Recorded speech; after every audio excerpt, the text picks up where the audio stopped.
What brings a nation to life? And how can you write a nation where power, culture, and conflict are all working together to create an intriguing story?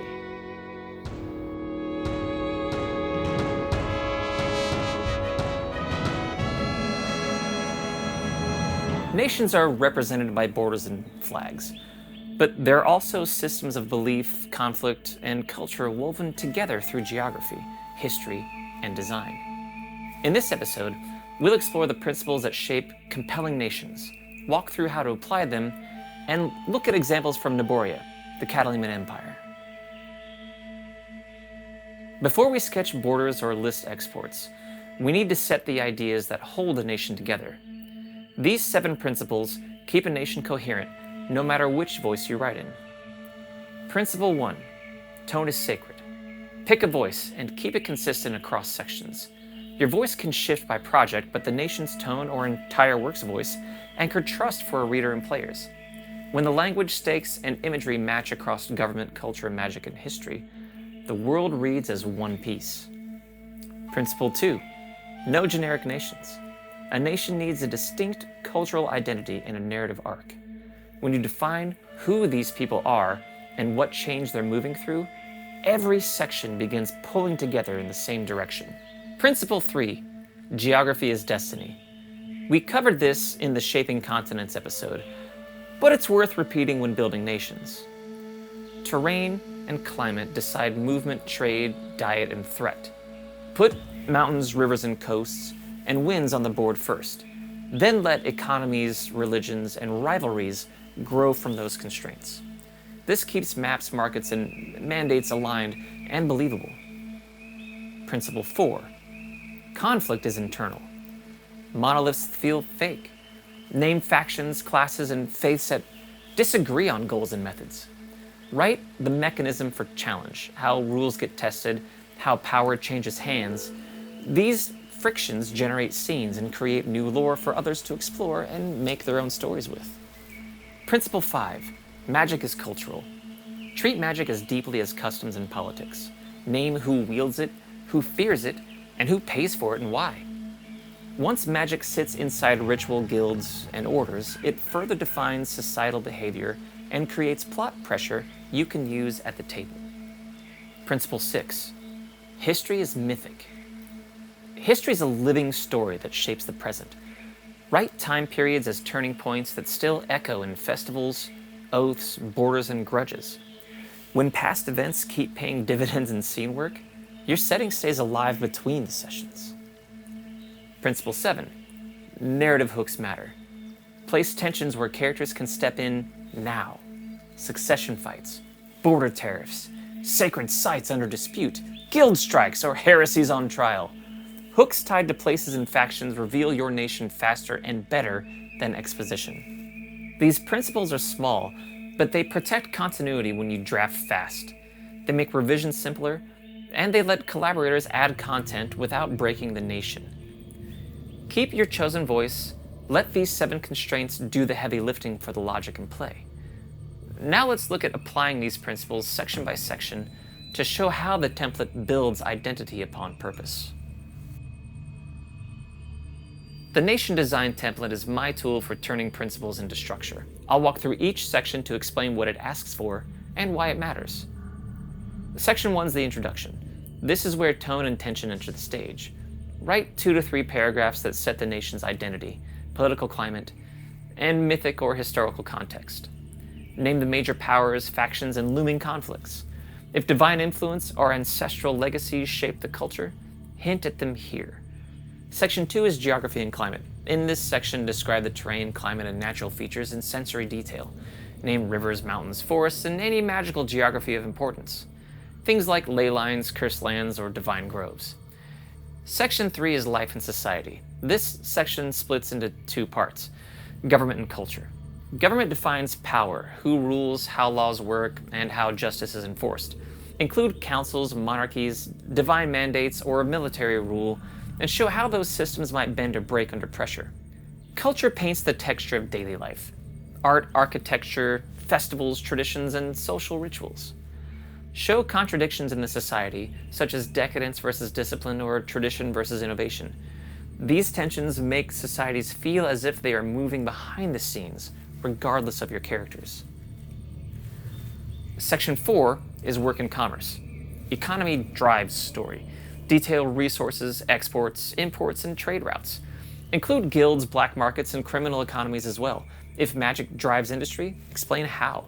Unique materials like mithril or blood willow sap should feel embedded in a culture, not tacked on. Commerce creates stakes for adventures through tariffs, monopolies, and smuggling rings. Section 5 is magic and culture. Magic is rarely neutral. Divide this section into divine practices, arcane practices, and other mystical traditions. Show how magic shapes governance, identity, and daily life. Name temples, orders, academies, and forbidden cults. When magic becomes a part of the cultural identity, every spell is a choice with consequences. Now, Section 6 details important sites. Give each territory or settlement a short, vivid profile. Local geography, governance, culture, and major points of interest belong here. Capitals deserve a little extra weight. Describe their architecture, social hierarchy, and places of power in greater detail than other settlements. These sites are where your lore meets the map. Make them memorable and interwoven to highlight how the nation does or does not work as one. Section 7 discusses history. In many of the works we create, the people of a nation tell their own stories of the past to embolden their cultural identity. You can divide this by ages or however you wish, but write each as a living story, not a dry timeline. Show upheavals, divine interventions, or turning points that echo into the present. This makes your nation's history relatable by its people and fuel for future plots. Section 8 introduces plots and rumors. Close the nation with 3 adventure hooks at low, mid, and high tier. Don't worry about the system and mechanics when thinking about this. Consider the stakes and how powerful you imagine this challenge to be. Tie them to factions, locations, or historical threads. These plot hooks should invite moral complexity and geographic exploration. They're proof that your nation can generate stories on demand with the building blocks you've developed. When you create with this template, every section reinforces cultural identity. It's modular so you can scale depth for major empires or compact cultures.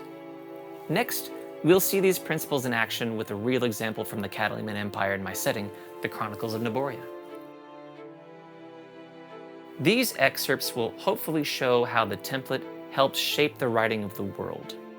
The Cataliman Empire stands as a beacon of power and prosperity, its influence stretching from the opulent halls of Catalima city, where dragon riders patrol the skies. From the shadows, a clandestine spy ring known only as the Web weaves a network of secrets and intrigue. Their agents ensure that Catalima's rivals are kept in check. This introduction snippet establishes tone and tension immediately. It names power structures and cultural rivalries with mythic undertones. Here's an example from Catalima's geography. From the northern plateaus to the southern islands, Catalima is a land of breathtaking diversity. Central Catalima is dominated by the rugged Cata Mountains and the expansive Cata Plateau, the scorching hot Badland Valley between the mountains. To the east and west, verdant grasslands and dense forests thrive, supporting much of Catalima's agriculture. Many of the empire's wealthiest cities, brimming with opulence, are nestled in this central band. This example illustrates how geography drives identity, economy, and cultural contrast, fulfilling the practice of terrain as a narrative source. Now let's look at Catalima's government. The royal Giovanni family, having risen to power nearly 1,000 years ago, has maintained its grip on the empire, with family members overseeing various states. Supported through fealty and granted titles to the Cataliman noble houses, the empire is ruled locally by liege lords who command their own fiefdoms. This section shows hierarchy. From this we can develop laws and the mechanism for challenge. Numerous cultures weave together to form the rich tapestry of the Cataliman Empire. At the heart of the empire lies the Duchy of Catalima, the birthplace of the Cataliman identity. Here, ambition and competition are deeply ingrained, with hard work and struggle seen as tests of character. In contrast, the Duchy of Port Roy in the south embraces a more relaxed approach to life. Leisure is cherished by both nobility and common folk, and the creation of art is a personal journey of expression. Culture here is tied to ambition, law, and identity. That's actionable tension that can drive a story. When these steps connect, you create a society that comes to life. The 7 principles anchor your writing. The template gives that anchor form. From that form, stories emerge. If this helped you design stronger nations, subscribe and share the channel. Patrons can download the full nation template and design guide on Patreon. You can also join the Discord for feedback and collaboration. Your next step? Draft 1 nation using the template. Start with tone, then let the rest grow from there. Next time, we'll explore deities and pantheons to show how religion shapes culture.